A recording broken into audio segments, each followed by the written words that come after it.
Hello बच्चों, let's read this question. The question say that which is false in case of boric acid H3BO3?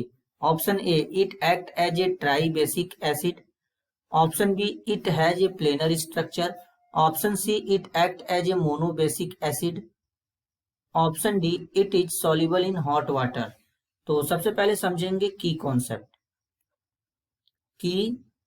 Concept होगा structure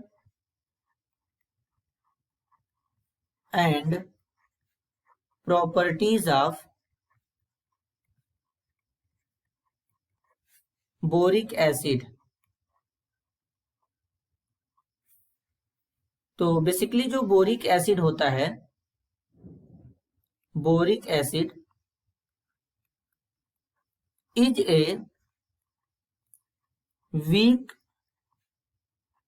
monobasic acid होता है, week mono basic acid होता है।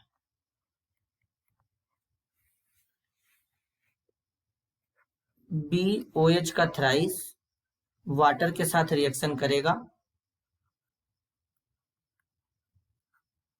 तो यहां पर एक कॉम्प्लेक्स का फॉर्मेशन होता है BOH4 नेगेटिव H3O प्लस।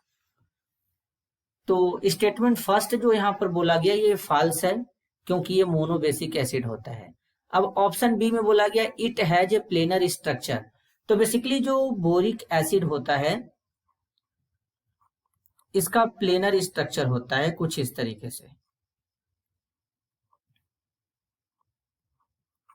इसका स्ट्रक्चर जो होता है इस तरीके से यहाँ पे प्लेनर होता है।